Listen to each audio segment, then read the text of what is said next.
industries also pull in the big bucks. They profit from our own insecurities.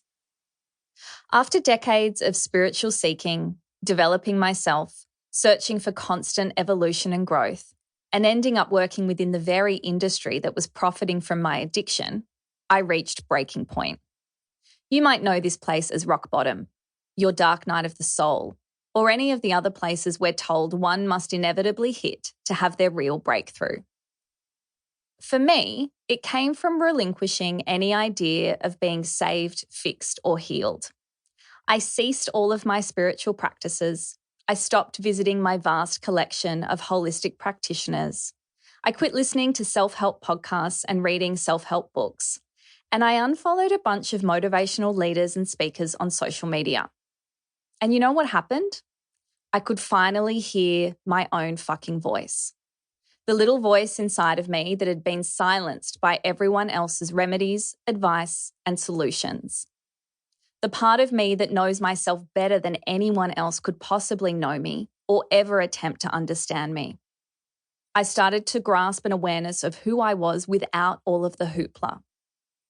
For the very first time, I met myself in her rawness, in her nakedness, and I thought, wow, where have you been my whole life? And subsequently realised that she'd been there this whole bloody time. It suddenly occurred to me that in order to maintain those highs I'd been chasing, the self-improvement, self-development, self-love, and yes, self-help, I first needed to have an acute sense of self-awareness, as without it, none of the other stuff would stick. And the sticking bit is what's important, right? I am by no means dismissing spiritual practices, personal development courses, or even self-help books, regardless of my dramatic and fervent opener. But I've witnessed these industries. Hell, I've worked for them, immersed myself in them, and then subsequently stood back from them.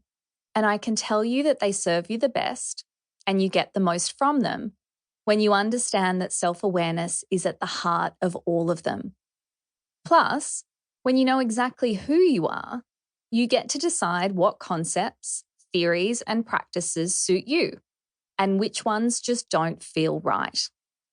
When I finally started to pick up some of the practices I'd once dropped completely, I saw them in a new light.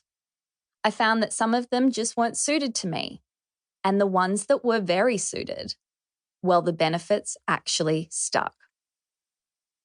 Self-awareness isn't a new topic of conversation for me.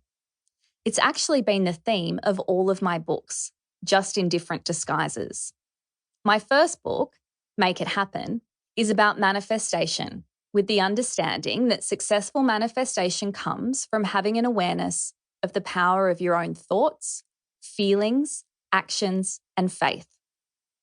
My second book, Higher Love, is a book about dating and relationships, pointing out that the most beneficial thing you can do for your love life is to know who you are, what lights you up, and how you want to feel in love. Now we arrive here at book 3. And without delivering a spoiler in the first few paragraphs of said book, within these pages you will find the bones, foundations, and true essence of what it means to be self-aware. Inevitably, this book will end up in the self-help section because that's the only section it fits into. But know this. You don't need to be rescued, saved, or helped. You just need to get curious about who you are. It took a lot for me to sit down and write this book. I'd been teaching self-awareness for several years through the aforementioned guises of manifestation and love, but it was only after a series of events that resulted in a complete unraveling of the person I once was that I truly saw the significance and profound impact that an acute sense of self has on one's own ability to thrive. To explain this story in full, we need to go way back. I have always been a curious person, sometimes to a fault. But why? But how? Who says? Were statements hurled at my parents from as young as 2 years old.